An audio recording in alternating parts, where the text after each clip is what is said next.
오늘 우리가 함께 본 이 말씀이 어디에서 드리는 기도 같아요? 물고기 뱃속에서 요나가 기도하는 내용이죠. 아마 세상에서 물고기 뱃속에서 기도한 사람은 요나가 유일하지 않을까 생각이 됩니다. 물고기 뱃속에서 요나가 며칠 있었다고 표현하고 있어요. 그 앞에 1장 17절 마지막 절 보니까 3일 밤낮을 물고기 뱃속에 있었다 그랬어요. 물고기 뱃속에 이렇게 3일 동안 있으면 거기서 소화가 되고 죽는 거 당연한 거 아니에요? 여러분, 저와 여러분이 음식을 먹을 때 숨도 쉬지만 우리가 숨 쉰 것이 위장 속으로 들어가나요? 어디 다른 데로 들어가나요? 우리가 숨 쉰 거는 위장 속으로 들어가지를 않아요. 그러죠? 어디로 들어갑니까? 우리는 폐 속으로 들어가지요. 위장하고 폐하고는 다르고요. 그래서 이 목에서 공기가 들어가는 기도하고 음식물이 들어가는 식도하고 따로따로 있어요. 그래서 이 목구멍으로 다 같이 넘어가지만은 목구멍으로 들어가면서 음식물은 식도를 통해서 위장으로 내려가고 공기는 기도를 통해서 폐로 들어가요. 그러니까 제가 드리고 싶은 말은 물고기 뱃속에 산소가 있을까요? 없을까요? 웬만하면 산소가 있기가 쉽지 않습니다. 왜냐하면 여러분, 물고기들도 숨을 쉴 때 불에라는 게 있잖아요. 불에, 그죠? 그리고 물고기는 아가미로 숨을 쉬기 때문에 공기를 들어 마셔가지고 물고기 폐 속에 공기가 들어갔다 나왔다 하는 게 아니고 물고기 아가미를 통해서 거기서 물속에 있는 산소들을 빨아들여 가지고 이게 살아가는 거잖아요. 근데 고래 같은 애는 잘 모르겠어요. 한번 밖에 나와가지고 숨을 한번 들이마신 다음에 물속에 들어가서 막 한참 동안 있잖아요. 그죠? 그러다가 또 숨을 쉬어야 되면 또 나와서 숨 한번 쉬고 또 깊이 들어가서 한참 있다 나오니까 물고기도 폐가 있는지 고래도 폐가 있는지 없는지 잘 모르겠어요. 그러나 폐가 있다 할지라도 그는 요나가 들어간 위장하고는 다르잖아요. 그죠? 예. 이 위장 속에 산소가 얼만큼 있었을까? 만약 그 산소가 위장 속으로 들어가면 저와 여러분 어떻게 될까요? 헛배만 불러가지고 더부룩 해가지고 이 가스가 빠져나가야 속이 편안할 텐데, 그죠? 웬만하면 공기가 얼마 정도 있다 할지라도 그게 이상적으로 많이 있으면 물고기도 힘이 드니까 그걸 배출을 하게 되잖아요. 그죠? 그러니까 어쨌든 이 요나가 물고기 뱃속에서 3일을 숨을 쉬고 살아 있었다는 게 기적 중에 기적이라고 볼 수 있어요. 그런데 그 속에 3일 있다 보니까 결국은 요나가 뭘 해요? 하나님을 찾고 하나님께 기도하잖아요. 그죠? 그렇게 놓고 보면 이 물고기 뱃속에서 요나가 3일 있는 동안 이 기간이 요나로 하여금 정말 하나님이 원하시는 기도를 하게 만드는 그런 시간이었다라고 볼 수 있을 거예요. 다시 말하면 여러분, 요나가 선지자로 살았던 사람이기 때문에 물고기 뱃속에 들어가기 전에도 하나님께 늘 기도하며 살았을 거 아니에요. 그죠? 근데 그가 난생 처음으로 이 물고기 뱃속에 들어갔을 때 거기서 이제 기도를 했는데 물고기 뱃속에서 하는 기도가 밖에서 하나님의 선지자로 평소에 살아갈 때 드리던 기도하고 같았겠어요? 틀렸겠어요? 저는 이게 분명히 다른 기도였으리라고 생각이 돼요. 왜냐하면 저와 여러분도 큰 고난, 견딜 수 없는 고난, 그거를 겪어본 사람들은 그때 저와 여러분의 기도가 달라지는 것을 경험했을 거예요. 평소에 우리가 편안하고 별일 없을 때 기도는 기도에 열심이 없을 수도 있고요, 열정도 없을 수도 있고요, 대충 하거나 형식적으로 하거나 그냥 일상적인 그런 기도가 되기 쉽거든요. 근데 그 어떤 큰 어려움을 겪었을 때 그때 하는 기도는 어때요? 결사적인 기도가 될 거고, 부르짖는 기도가 될 것이고, 간절한 기도가 될 것이고, 피를 토하는 그런 기도가 되지 않을까요? 그렇게 기도하면 전에 편할 때 편안하게 그 편안한 상황에서 기도할 때하고 자세도 다르고 내용도 다르고 모든 것이 달라질 거예요. 그래서 하나님과 더 가까워지고 더 친밀해지고 기도가 더 깊어지고 정말 더 간절해지는 이런 기도가 되어질 거라고 생각을 합니다. 아마 이런 것을 경험하신 분도 있고 경험하지 못하신 분도 있을 텐데요. 그렇게 놓고 보면 이 인간이 고난이라는 게 하나님께서 유익이다라는 말씀도 하셨는데, 특별히 기도의 측면에서 보면 이게 엄청난 유익이에요. 이거는 저와 여러분을 기도 훈련을 시키는 너무나 좋은 자리다라고 하는 것을 생각해 볼 수가 있는 거예요. 그럼 여러분, 요나가 물고기 뱃속에 왜 들어갔어요? 물고기 뱃속이 궁금해가지고 들어갔나요? 관광할 데가 없어서 남들은 안 가본데 나도 한번 가보자 해가지고 관광하러 간 것도 아니잖아요, 그죠? 이 요나가 물고기 뱃속에 들어가는 것은 전적으로 하나님이 하신 거예요. 사실은 요나가 하나님의 명령을 불순종해가지고 하나님이 가라고 하는 것과 정반대로 도망가는 길이었잖아요. 배를 타고 다시스라고 하는 지구 끝, 바다 끝이라고 했던 그곳으로 도망가려고 다시스로 가는 배를 탔어요. 그런데 하나님이 요나가 가는 길을 가로막기 위해서 큰 풍랑을 일으켰는데, 풍랑 속에서 배는 더 이상 갈 수도 없고 이제 그 선장과 선원들이 자기들 나름대로 방법을 동원해서 이걸 벗어나려고 온갖 노력을 했는데도 안 되니까 마지막으로 그들은 이거는 분명히 우리 가운데 신을 노하게 한 사람이 있을 거다. 그러니까 이 풍랑은 그냥 만들어진 게 아니고 분명히 누군가 죄를 지었기 때문에 그 죄에 대해서 하나님이, 그 신이 노하셔가지고 된 거니까 그 사람이 있다면 우리 찾아내자가지고 제비를 뽑아서 결국은 요나가 선택이 됐죠. 그랬을 때 요나가 고백을 해요. 나는 하나님을 믿는 유대인인데 하나님이 저 니느웨로 가라고 하는 거 내가 거절하고 다른 길로 도망가듯 갔었기 때문에 하나님이 나 때문에 이 풍랑을 일으켜서 나 가지 못하게 지금 막는 거다. 이거를 요나가 고백을 했고요. 그러면 그 선장과 선원이 물었죠. 어떻게 하면 이 문제가 해결되겠느냐? 그랬을 때 차라리 나를 저 폭풍이 몰아치는 이 바다로 던져라.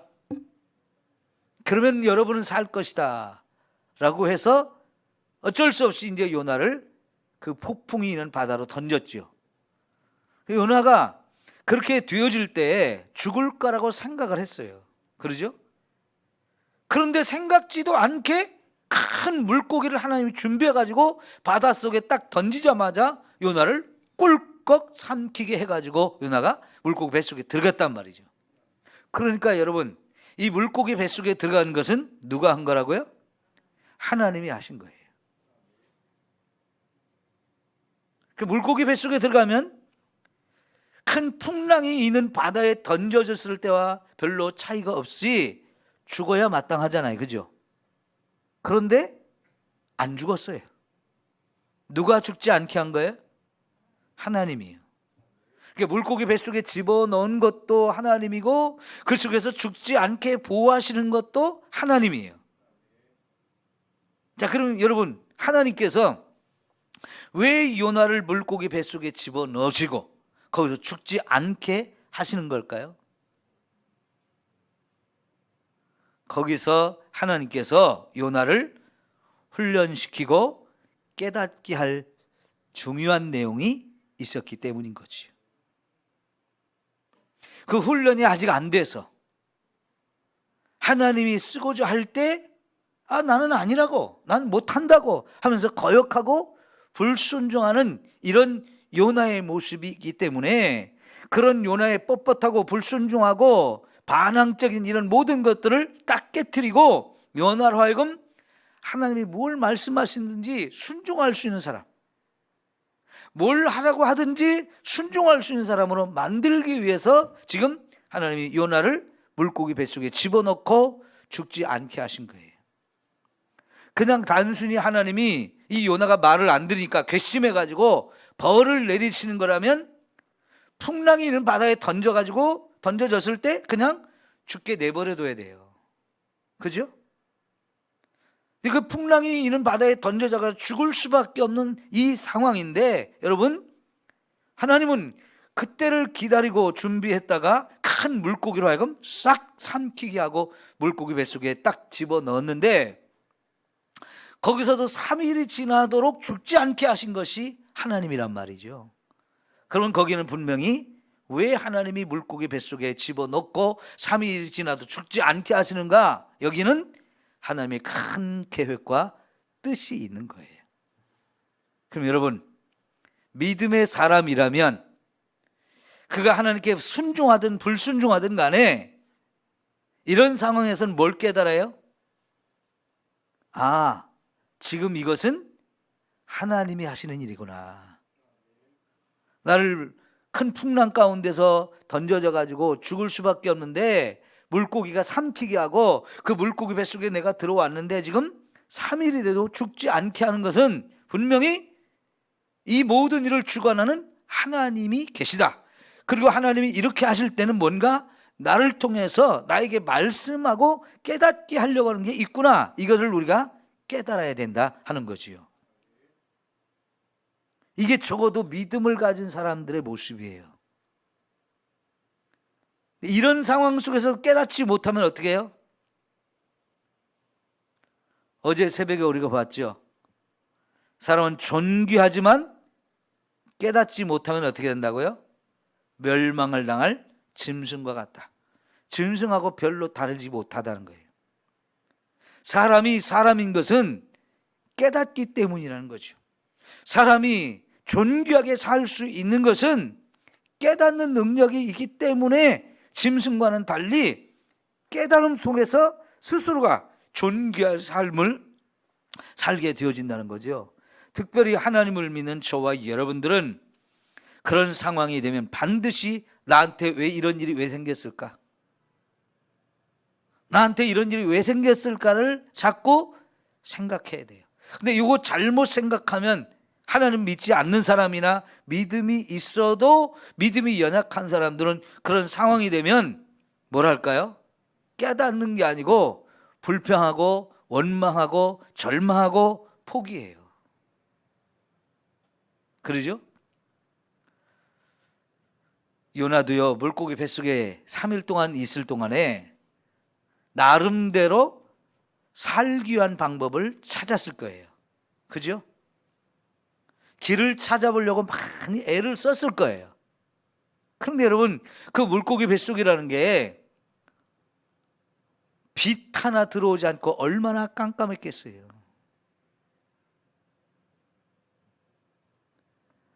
아마 물고기가요, 물을 들이킬 때마다 여러분 그 요나가 물속에 빠져가지고 허우적거리면서 또 거기서 살려고 또 얼마나 몸부림을 쳐야 됐겠어요? 나름대로 나갈 구멍을 찾아서 어디든지 나가보려고 얼마나 애를 써봤겠어요.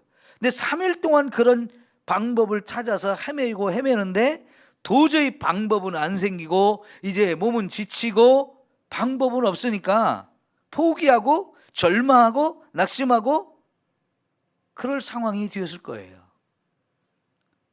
자, 여러분, 그런 상황이 되었을 때, 그런 상황이 됐을 때 우리 예수 믿는 사람들은 할 수 있는 게 뭐예요? 기도지요. 다시 말하면 요나가 이 물고기 뱃속에서 기도했다는 얘기는 그냥 기도가 아니고요, 기도 외에는 다른 거 할 수 있는 것이 아무것도 없기 때문에 기도하는 거예요. 그러죠? 다른 방법이 있었으면 기도하지 않고 그 방법을 찾아서 했을 거예요. 그런데 아무리 노력해도 아무리 찾아봐도 기도 외에는 할 수 있는 게 아무것도 없어요. 자, 그러나 한번 여러분 이 말을 뒤집어서 생각해 보세요.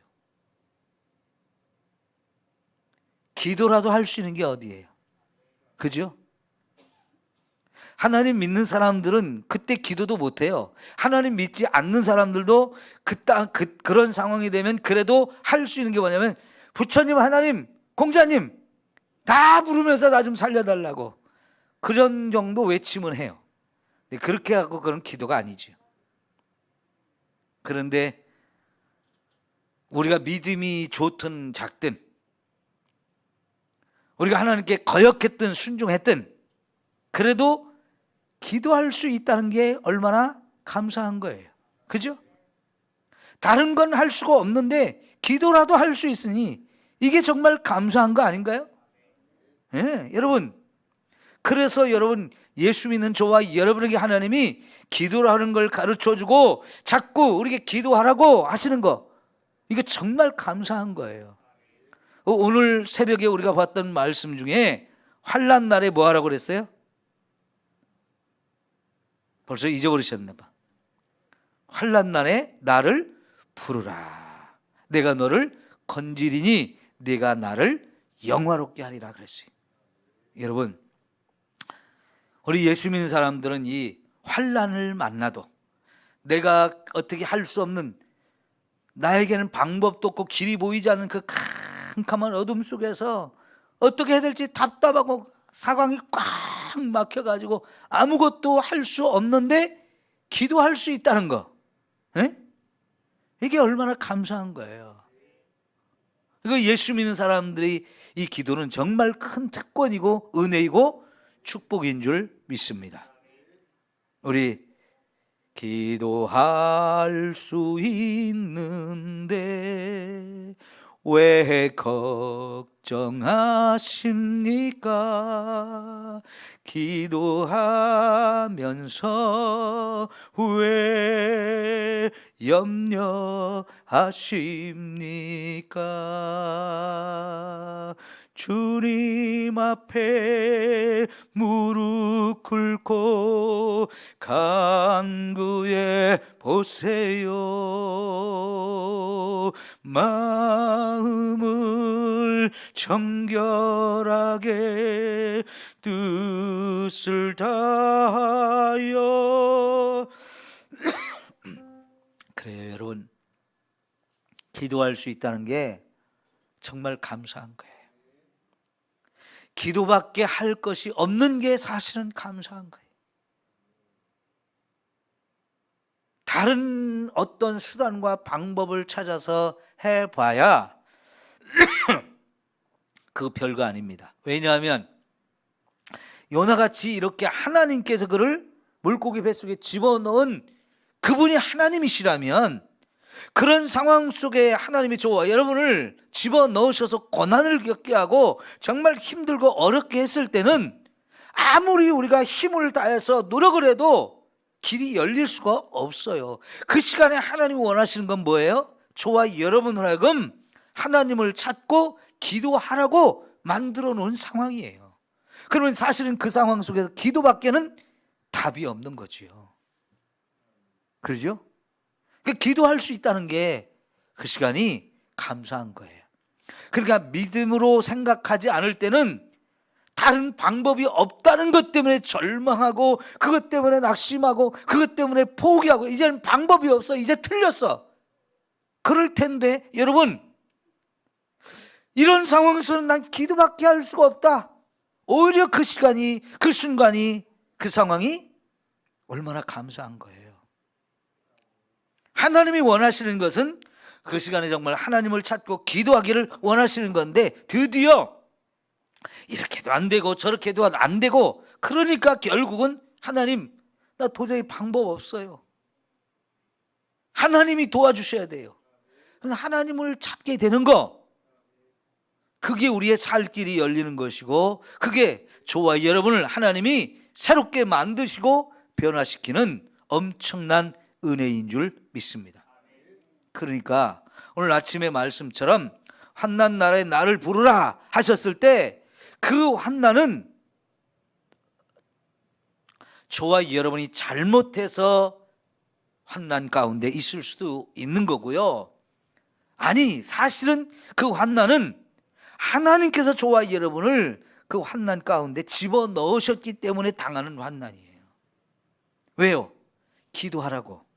그래서 그 기도가 응답되어지는 걸 보면서, 아, 하나님은 살아계신 분이고, 하나님은 이 물고기 뱃속에서 기도하는 내 기도도 다 들으시는 분이고, 그래서 이 속에서 나를 건져주시는 놀라우신 분이구나 하는 것을 경험하면서, 이야, 하나님이 이렇게 멋진 분이구나, 이렇게 하나님의 전능하시고 놀라우신 분이고, 나를 절대로 버리지 않고 포기하지 않고 나를 이렇게 사랑하는구나 하는 것을 경험해 보세요. 그러면 여러분, 우리가 얼마나 달라질까요? 그러니까 여러분, 하나님께서 물고기 뱃속에 요나를 집어넣고 죽이지도 않고 사흘 동안 거기 머물게 하셨던 이유는 요나를 기도하는 사람으로 바꿔주시되, 그냥 기도가 아니고 이전과는 완전히 다른 기도를 하는 사람으로 바꿔주시고, 그래서 완전히 변화가 되어서 이제는 하나님 뭐라고 말씀하시든지 순종할 수 있고, 하나님 무엇을 하라고 하든지 거기에 알았습니다, 저를 써주세요 하면서 하나님이 쓸 수 있는 사람으로 저와 여러분을 바꾸기 위한 하나님의 특별한 조치이고 계획과 뜻이 있다는 것을 우리는 깨닫는 거지요. 여러분, 이 코로나 바이러스로 인해서 저와 여러분이 길고 긴 어둠의 터널을 지금 지나고 있어요. 요즘에 어마어마한 숫자가 지금 확진이 되고 있죠. 그냥 언제 어디서 누구를 통해서 저와 여러분 확진이 되고 또 어떻게 될지 우리는 아무도 몰라요. 대학원에서 같이 공부했던 저희 동기 목사님들도 벌써 여러 명이 코로나에 확진이 되셨더라고요. 군산에 대학원 동기가 한 분 계시는데, 그분도 어젠가 그저께 확진이 됐어요. 그런데 그분은 별로 활동도 잘 안 하시는 분이에요. 사람 만나는 일도 별로 없고, 거의 아침에 일어나면 밥 먹고 교회 사무실에 가서 하루 종일 책 보면서 책을 쓰시는 분이에요. 책을 만드시는 분이거든요. 그 일이 주로 하시는 일인데, 그러니까 사람 별로 접촉할 일도 없어요. 그런데 확진자가 됐어요. 그래서 도대체 어디서 확진이 됐는지 모르겠는데, 아마 예배를 드리면서 교회 안에 성도들 통해서 확진이 된 것 같아요. 그러니까 여러분, 얼마든지 저와 여러분도 확진자가 될 수 있어요. 요즘에 군산에서 하루에 500명 이상씩 나오잖아요. 그죠? 근데 여러분, 이제 무서워하지 않아도 될 것 같아요. 왜냐하면 요새 코로나 확진이 되면 그렇게 중증 환자가 별로 없어요. 그걸로 죽는 사람도 별로 없어요. 대부분 감기 몸살 정도로 감기 몸살을 어떤 사람은 좀 심하게 앓거나 어떤 사람은 가볍게 지나가거나 하는 것처럼 그렇게 하고 끝난대요. 그래서 약이라고 해봐야 감기 몸살약 먹으면 그냥 낫는 경우가 많다는 거지요. 근데 어쨌든 생각해보면 참 두렵기도 하고 불안하기도 하고 답답하기도 하고 막 그래요. 그래 여러분, 이럴 때 저와 여러분이 하나님 앞에 더 기도해야 할 줄 믿습니다. 네? 이런 때 기도함으로 인해서 저와 여러분의 기도가 달라지고 변화되어질 수 있기를 축원합니다. 사실 오늘 새벽에 말씀드린 것처럼 저희 집사람이 접질리는데 한번 또 접질려가지고 시퍼렇게 막 멍이 들고 아파가지고 자꾸 움직이지 말라고 하는데 약 먹고 조금 괜찮은 것 같으면 또 움직일 쌌고, 그래서 안 되겠다 싶어서 이제 병원에 입원을 했는데, 저는 혼자 있는 거 진짜 싫어하거든요. 근데 며칠을 혼자 있어야 될 것 같아요. 아마 주일날도 외출 허가를 안 해줄 테니까 그냥 병원에 있으라고 의사가 그러는데, 저 혼자 있는 거 진짜 싫어해요. 그러니까 혼자 있으려면 좀 답답하고 그냥 진짜 사는 게 재미없어요. 먹는 것도 재미가 없고 뭐 하는 것도 재미가 없고 TV도 하나도 재미없고 아주 재미가 없거든요. 그런데 하나님께서 집사람이나 저나 그런 시간에 하나님 더 찾으라고, 하나님하고 더 친밀해지라고 그렇게 하시는 것 같아요. 여러분, 우리가 너나 할 것 없이 어려운 일 다 겪을 수 있고요, 견디기 어려운 고난이 저와 여러분에게 올 수 있는데, 오늘 이 요나를 통해서 우리가 보면 그 시간이 저와 여러분이 하나님과 1대1로 만날 수 있는 가장 좋은 시간이라고 생각합니다. 그리고 그 시간을 통해서 저와 여러분의 기도의 자세가 달라지고 기도의 내용이 달라지고 기도의 삶이 달라지는 이런 놀라운 역사가 저와 여러분에게 있어질 줄 믿습니다. 여러분, 얼마 전에 우리 조용기 목사님이 돌아가셨는데 세계에서 제일 큰 교회를 이루셨었죠. 그런데 그분이 목회를 처음 시작할 때 6.25 끝나고 얼마 안 돼서거든요.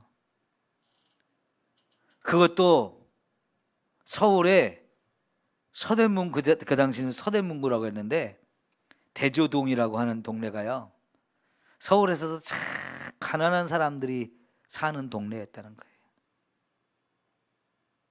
그 동네 곳곳에요 큰 구덩이들이 있었는데, 그 구덩이가 뭐냐, 그 동네 사람들이 남의 집에 화장실에 있는 똥 퍼주는 거, 그 일을 해서 먹고 사는 사람들이 있어가지고 그 사람들이 남의 집에 똥 퍼다가 그 구덩이에다가 갖다 퍼붓는 그런 동네였다는 거예요.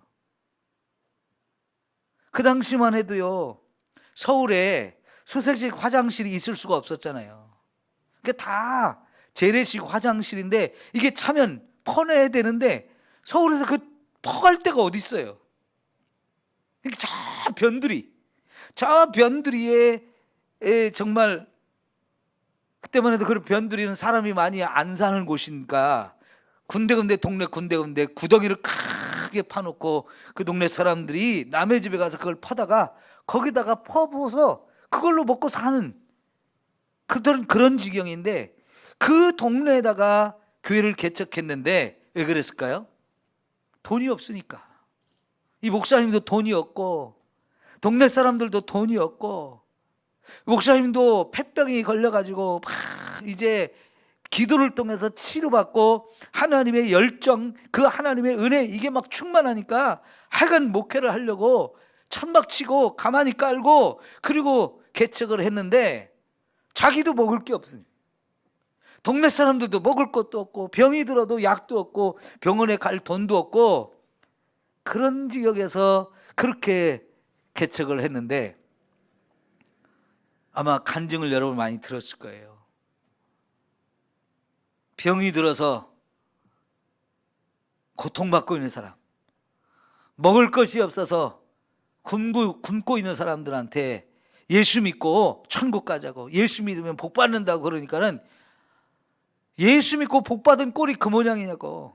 교회가 교회가 무슨 번듯하게 지어 있는 것도 아니고 천막에다가 바닥에다 가만히 깔고 있으면서 무슨 예수 믿고 복을 받는다고 그런 소리 하니까 사람들이 씨알도 안 먹히잖아요. 자기도 못 먹어가지고 빌빌거리고 있고, 이제 폐병 나온 지 얼마 안 돼가지고 골고루 아직도 몸이 약해서 골골하고 있는 사람이 말이 안 되잖아요. 이게 전도하러 가도 비난이나 받고 욕이나 먹고 손가락질이나 당하고 그러는데 이 뭔 힘이 있어서 전도가 되겠어요. 그때 목사님이 할 수 있었던 게 기도밖에 없었다 그랬어요. 여러분, 얼마나 기가 막힌 상황이에요. 기도밖에는 할 수 없는 이 상황이 얼마나 기가 막힌 상황이에요. 그럴 때 기도는 어떻게 했어요? 그냥 해두고만 안 해두고만 그런 기도였겠어요? 부르짖어 기도할 수밖에 없는 것이고, 눈물로 간구할 수밖에 없는 것이고, 피를 토하면서 할 수밖에 없는 기도가 되지 않았겠어요? 그리고 그런 기도에 하나님이 응답하셔서 하나님이 병자를 치료하시는 기적을 베푸시면서 그렇게 놀라운 역사를 이루게 되었고, 여러분, 그래서 순복음교회 성도들 딱 하면 제일 큰 특징이 뭐예요? 막 부르짖어 열정적으로 기도하는 교회, 그죠? 이런 교회의 모습을 누가 만들었을까요? 조용기 목사님이 만들었어요. 물론 순복음교회가 미국에서 시작될 때도 막 성령이 너무 강력하게 임하셔가지고 막 뜨겁게 부르짖어 기도하는 그런 식으로 해서 이제 출발한 게 순복음교회지만은, 한국에서 더더욱 그런 뜨겁게 열정적으로 기도하는 이런 교회단으로 만든 것이 결국은 조용기 목사님 때문에 그렇게 된 거라고 볼 수 있어요. 근데 조용기 목사님 왜 그렇게 됐을까요?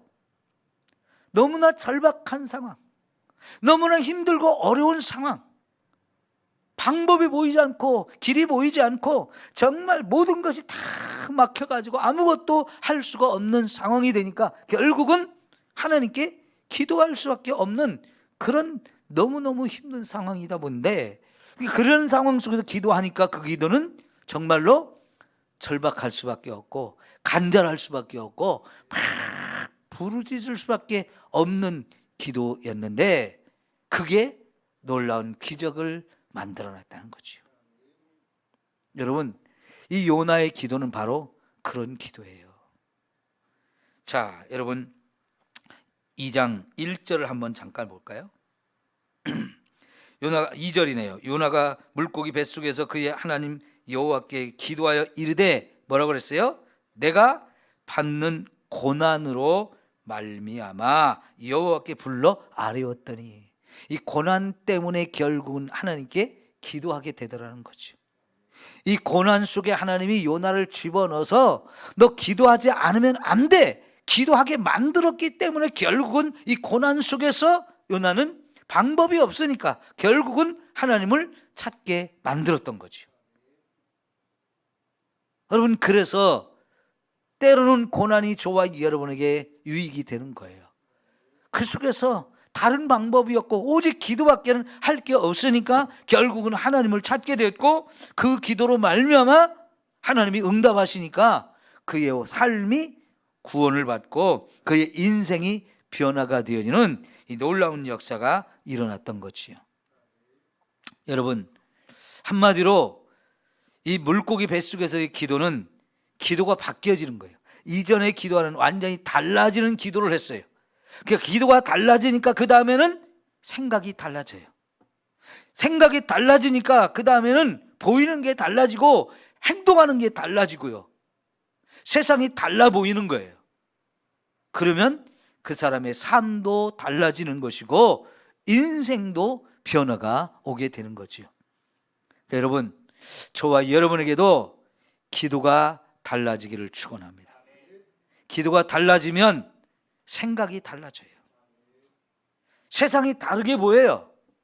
그러면 나도 세상을 다르게 생각하고 다르게 살게 되어지고, 그러니까 우리 인생의 변화가 오는 거지요. 때로는 기도도 하기 싫을 때가 있어요. 맨날 하는 기도 똑같은 것 같아가지고 지칠 때도 있고요. 그냥 습관에 빠져가지고 형식적인 기도 그렇게 하고 말 때가 있어요. 그러나 여러분, 분명히 저와 여러분의 기도도 달라져야 합니다. 그래서 정말 하나님의 뜻이 무엇인지를 알게 되고, 그래서 그렇다면 하나님, 이게 하나님 뜻이라면 하면서 내가 그 하나님 뜻을 붙들고 이제는 내가 무엇이든지 순종하겠습니다. 시켜만 주십시오. 써 주십시오. 원하시는 대로 제가 다 하겠습니다. 이렇게 저와 여러분의 인생이 달라지는 것이고요. 전에는 하기 싫었던 것, 전에는 무서웠던 것, 저는 귀찮게 생각하던 것들이 내가 해야만 하는 일이 되고 할 수 있는 일이 되어지고 꼭 해서 반드시 하나님의 뜻을 이루어드리는 이런 역사가 일어나게 될 줄 믿습니다. 자, 3절에 보니까 주께서 나를 깊음 속 바다 가운데 던지셨으므로 큰 물이 나를 둘렀고 그랬어요. 누가 던졌다고요? 하나님이 던졌다는 거예요. 배 타고 있던 선장과 선원들이 던진 게 아니고 하나님이 자기를 던진 거라고 말씀을 하죠. 물 속에만 던진 게 아니고 물고기 뱃속에 집어넣은 것도 하나님이 하신 일이라는 걸 깨닫게 되면서 내가 너무나 잘못을 했구나, 회개를 하게 되고, 이 잘못을 하나님이 용서해 주시기를 바라는 마음으로 하나님이 용서해 주세요 기도도 하게 되는 거고, 하나님 나 이제 잘못했는데 살려주십시오. 그러면 하나님 뜻대로 살겠습니다. 이렇게 자기의 생각이 자꾸 변화가 오잖아요. 그죠? 그 기도가 변하니까 하나님 뜻이 보이고, 그 하나님 뜻이 보이니까 내 생각이 달라지고, 그리고 인생이 변화가 오는 놀라운 일들이 벌어지는 거잖아요. 자, 그 4절에 보니까 내가 말하기를 내가 주의 목전에서 어떻게 됐어요? 쫓겨났을지라도 다시 어떻게 한다고요? 주의 성전을 바라보겠나이다. 내가 하나님 앞에서 설령 내가 잘못해가지고 쫓겨났을지라도 에이 까짓 거 이제 안 가 하면서 집 나가버리면 어떻게 돼요? 관계 끊어지는 거잖아요. 그놈은요 망할 수밖에 없어요. 근데 매를 맞고 집 밖으로 쫓겨났어도 이제는 나 우리 아버지하고 상관없어 하고 이제 다시는 내가 들어오지 않아 하고 멀리 떠나가는 거예요? 아니면은 잘못했다고 또 다시 돌아와야 되는 거예요? 부모와 자식은 그걸로 끊어지는 관계가 아니잖아요. 그죠? 제대로 깨닫는 자식은요, 매를 맞고 쫓겨났을지라도 밖에서 좀 울다가 화가 난 마음, 속상한 마음 진정시키면 해가 지기를 기다려가지고 다시 집으로 돌아와야 되는 거잖아요. 그죠? 근데 지금 요나가 그렇게 하고 있다는 거예요. 자기가 쫓겨났는데, 잘못하고 매 맞고 지금 쫓겨났는데, 그래도 나는 하나님의 성전을 바라보겠다고 하면서 하나님을 바라보며 나오는 거지요. 네? 여러분, 저와 여러분 이렇게 되기를 축원합니다. 이런 마음, 이런 자세가 바로 탕자의 마음과 같지 않을까 생각이 되는데, 여러분, 탕자가 하나님께 돌아오지 않았으면 어떻겠어요? 진짜 그건 그냥 그대로 끝나는 거죠. 굶어 죽고요. 어떻게 될지 아무도 몰라요.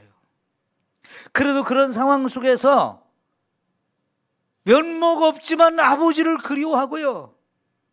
아버지께로 돌아가는 게 낫겠다. 가서 종사를 하더라도 거기 가서 종사를 하고 그러면 굶어 죽지는 않겠다고 하면서 아버지 생각하고 아버지께로 돌아오잖아요. 그러면 사는 거지요. 여러분,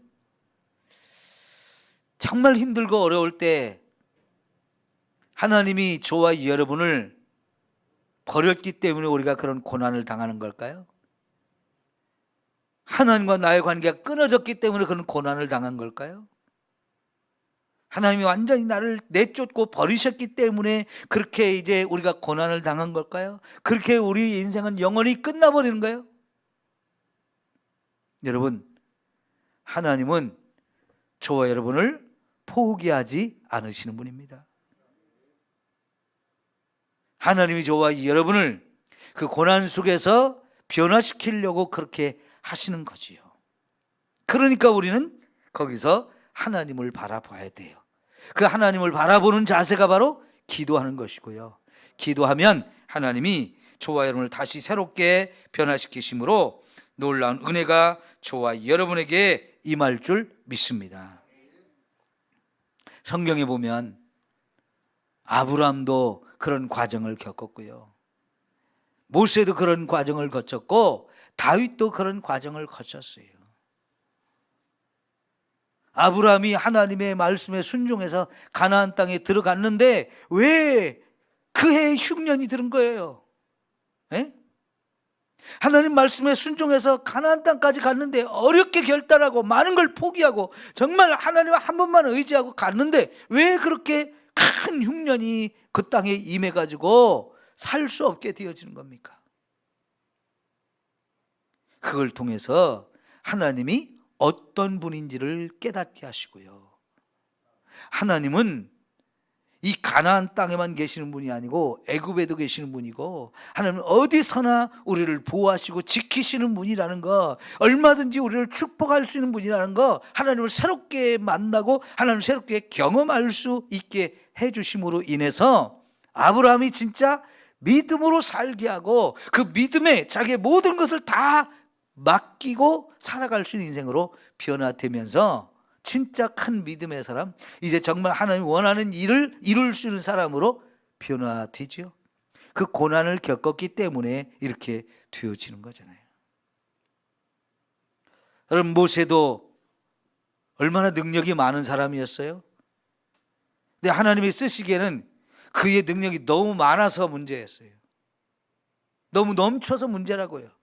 그러니까 하나님께서 그 넘친 그 모세의 유능함, 실력 이런 것들을 다 빼버리기 위해서 80이 될 때까지 기다리셨고 일부러 그를 광야로 도망가게 해서 그 광야에 40년을 살면서 이제는 모세가 가지고 있는 힘이나 능력이나 이런 것들을 다 내려놓게 하고 그게 다 의미가 없을 때 드디어 찾아오셔서 모세를 통해서 일하기 시작하잖아요.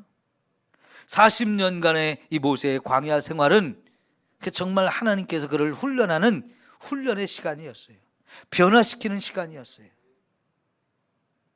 하나님이 이스라엘 백성들을 애굽에서 끄집어내가지고 여러분 그 사막으로 데리고 간 이유도 똑같은 이유예요. 근데 여러분 그 사막에서 광야에서 그들이 죽었습니까? 안 죽었습니까? 물론 죽은 사람도 많지만은 하나님은 거기서도 그들을 계속해서 먹여 살리고 마실 것을 주시고 지켜주시는 이런 은혜를 주시잖아요. 특별히 그들이 이 사막에 처음 들어가자마자 마실 물이 없어가지고 막 큰일 났다 이제 죽었다 했는데 딱 하나님이 어디로 인도하냐면 엘림이라는 곳으로 인도하잖아요. 그 엘림이 뭐냐면 오아시스예요. 오아시스. 거기 종려나무 70그루가 있는 곳이라고 그랬는데 여러분 종려나무 70그루면 보통 우리가 살고 있는 곳에서 종려나무가 70그루가 있다고 하면 그 별것도 아니에요. 그런데 여러분 사막 한가운데에 70그루가 종려나무가 있다면 이건 어마어마한 일이고요. 그 종려나무가 있다는 얘기는 거기에 물이 있다는 얘기예요. 그리고 70그루가 있을 정도로 큰 우물이고 거기에 충분히 그늘이 있는 거예요. 근데 이 사막이 아름다운 것은 거기에 오아시스가 있기 때문이라는 그런 얘기를 작가들이 해요. 많은 사람들이 그래요. 여러분, 사막에서 사람이 살 수 있는 방법이 뭐냐면 오아시스가 있기 때문이라는 거예요. 근데 하나님이 어디에 오아시스가 있는지를 아시고 마실 물이 없어서 지금 헐떡이고 있는 사람들을 그곳으로 탁 인도해 가지고 물을 마시게 하고 거기서 충분히 휴식할 수 있게 해주잖아요. 하나님은 사막으로 데려가셨지만 거기가 그들을 죽여서 무덤으로 만들려고 한 게 아니고 거기서 그들을 훈련하기 위해서 데려가신 거란 얘기죠.